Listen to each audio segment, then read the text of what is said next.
December 17th, 1944, Hansveld, Belgium. SS Obersturmbannführer Johann Peiper's massive Tiger tank sputtered, coughed, and died. The silence of its 700-horsepower engine echoing the failure of Hitler's last great offensive. Peiper, leading the spearhead of the entire Battle of the Bulge, was paralyzed. The fuel gauge was empty. Then, through the pre-dawn mist, he saw it, an abandoned American supply depot, rows upon rows of olive-drab jerry cans containing 50,000 gallons of high-octane gasoline. It was a miracle, enough fuel to reach the Moose River and potentially win the war. But as Peiper's men frantically siphoned the American bounty into their German tanks, crushing, devastating realization settled over him. If the Americans could afford to abandon what Germany would guard with entire divisions, the war wasn't just going poorly, it was already fundamentally over. Germany hadn't just miscalculated, it had misunderstood the very nature of its enemy. This single capture of fuel became the moment one of the Wehrmacht's most ruthless and successful commanders understood the chilling mathematical certainty of their doom. 6 months before Peiper's discovery, Albert Speer, Hitler's Minister of Armaments, had seen the numbers. Germany's synthetic fuel production, the bloodline of the Wehrmacht, had been systematically destroyed by Allied bombing. By September, key plants were operating at less than 10% capacity. Contrast with the Allies was staggering. In 1944, the United States produced 1.8 billion barrels of crude oil. Germany, including all synthetic and captured sources, managed only 33 million barrels, less than 2% of American production. The Third Reich was trying to wage a mechanized war with logistics that still relied heavily on horses, while America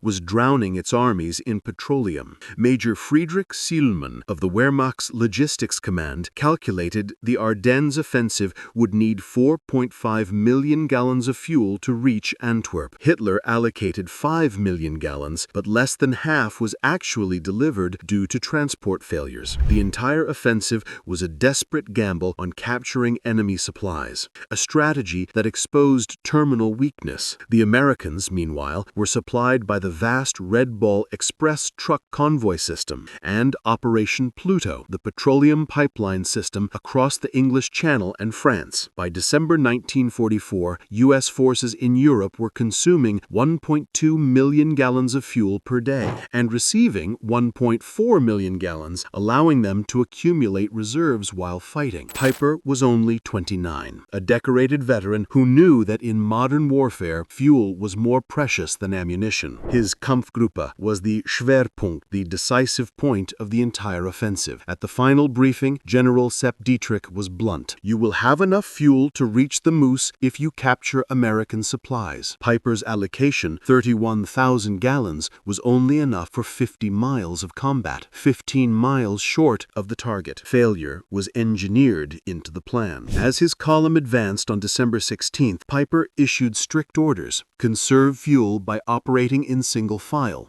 shutting off engines during short halts, and making the capture of American fuel dumps priority one. That same morning, Captain James Rose of the U.S. 743rd Tank Battalion, just 20 miles away, recorded in his diary, received fuel resupply. 8,000 gallons. Third delivery this week. Storage tanks already at capacity. Peiper's column began its advance late, and narrow country roads, intended for easy advance, quickly became traffic bottlenecks.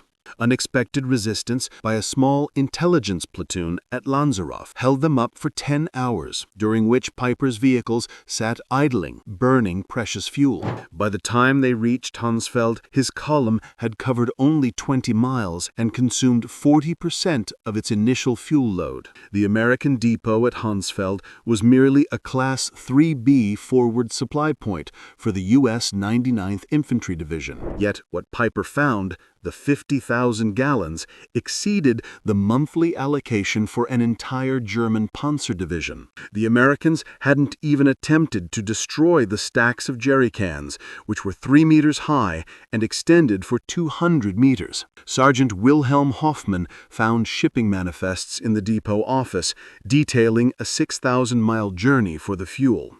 taking less than 6 weeks. He recalled showing the papers to Piper, whose face went pale. He crumpled the papers, the two men understanding that this meant they were fighting an enemy with unlimited resources. Private Ernst Krauss found a 2-day-old Stars and Stripes headline celebrating a new fuel pipeline from Cherbourg to Verdun, capable of delivering 300,000 gallons a day, more fuel than Piper's entire Kampfgruppe was allotted for the offensive. Piper's column surged forward with the captured fuel. They reached Ligneville, committing the Malmedy massacre, a desperate war crime Piper later claimed was necessary because he couldn't spare gasoline to transport prisoners. By the evening of December 17th, Piper's spearhead reached Stavelot, the site of a major American fuel depot containing over 2 million gallons. Here was enough fuel to guarantee victory, but American engineers, forewarned, were already at work. Captain John Brewster of the 291st Engineer Combat Battalion gave the order, "Deny fuel to the enemy at all costs." At 4:30 p.m., engineers poured gasoline trails and used white phosphorus grenades. The entire depot became a massive inferno that would burn for 3 days, consuming enough fuel to have powered Piper's division to Antwerp and back. Piper's driver recalled the scene. The Obersturmbannführer stood on his tank turret, watching the flames. "He told me they can afford to burn 2 million gallons to deny them to us. What are we doing here?" Across the Ardennes, Americans deliberately destroyed over 8 million gallons during the first week, more fuel than Germany had allocated for the entire operation. This ability to casually destroy millions of gallons was rooted in a supply system beyond German comprehension. The Red Ball Express alone, consuming 40 gallons per vehicle daily, burned more fuel than German Army Group B received monthly. The Allied pipeline system was pumping 1 million gallons daily from Britain alone. As Piper pushed deeper, the math of failure became relentless. By noon on December 18th, Piper's Kampfgruppe had consumed 67,000 gallons since the offensive began, capturing perhaps 55,000 gallons. A deficit they couldn't overcome. American intelligence knew Piper was critically short and ordered units to destroy all threatened gasoline stocks. Meanwhile, American C-47s were flying 160,000 gallons of fuel to the surrounded garrison at Bastogne. More fuel by air to one surrounded town than Piper's entire force possessed. By December 19th, tanks were being abandoned due to empty fuel tanks, not battle damage. Piper consolidated his remaining 8,000 gallons, enough for one final engagement or retreat, but not both. On December 20th, a final radio message confirmed, "Fuel convoy destroyed by Allied aircraft. No resupply possible." Piper's commander noted that the Moose was 30 kilometers away, but they had fuel for only 20 kilometers. The commander, Obersturmbannführer Grüller, later testified. Piper said, "We have discovered we are fighting an enemy who burns more fuel to deny it to us than we received for this entire offensive. We cannot win." The realization was widespread. General Hasso von Muntefel wrote that when he learned the Americans had destroyed 8 million gallons,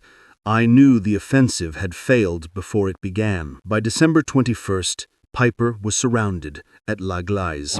The American forces surrounding him had a combined fuel allocation for that single day of 340,000 gallons. Piper had perhaps 1,000 gallons. The American response showcased industrial warfare at its peak. General Patton's Third Army pivot north required 350,000 gallons just for redeployment, accomplished in 3 days. On December 23rd, Allied aircraft flew 2,000 sorties, consuming fuel at rates that would have grounded the Luftwaffe for weeks. On the night of December 23rd to 24th, Piper abandoned his vehicles and escaped on foot. Of the 119 tanks and assault guns that began the offensive, 39 were destroyed, with remaining ammunition immobilized only by empty fuel tanks. Field Marshal Walter Model, on receiving reports of the 50,000 gallons captured at Hansfeld versus the 2 million burned at Stavelot, stated, "We are not fighting the same war." Hitler, shown photographs of burning Stavelot, insisted the numbers were propaganda. The crisis revealed that America produced 50% of the world's manufacturing, building a new aircraft every 5 minutes, and refining 67% of the world's oil.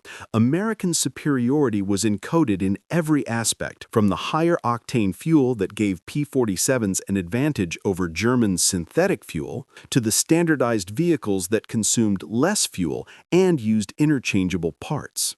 German forces, relying on a bewildering array of captured and manufactured vehicles, multiplied their logistical difficulties. German prisoners of war were more shocked by American waste than their firepower. Seeing GIs discard half-eaten rations or use gasoline for heating shattered morale. The abundance undermined German racial superiority narratives. How could the decadent Americans possess such wealth while the master race scraped for necessities? During the Nuremberg trials, German leaders consistently cited logistics, particularly fuel, as decisive. General Heinz Guderian wrote that when Piper captured 50,000 gallons, meaning everything to him but nothing to Americans, the war was over. The Battle of the Bulge consumed approximately 2.8 million gallons of German fuel. During the same period, Americans consumed 267 million gallons, nearly 100 times more. The final irony came at Le Glaise, where Piper abandoned his 39 best tanks. American salvage teams calculated the fuel required to save them was 8,000 gallons, classified as minimal and sourced from local reserve. This amount, 8,000 gallons, was beneath American notice, a rounding error that exceeded Piper's peak strength. Jochen Piper, later captured and imprisoned, told a historian in 1967, "Finding that depot was the worst thing. Instead, we discovered Americans had oceans while we had drops. We discovered impossibility." The Tiger tank sits in Le Glaise's museum, its fuel gauge empty, a silent monument to the moment tactical excellence met an insurmountable logistical reality and lost.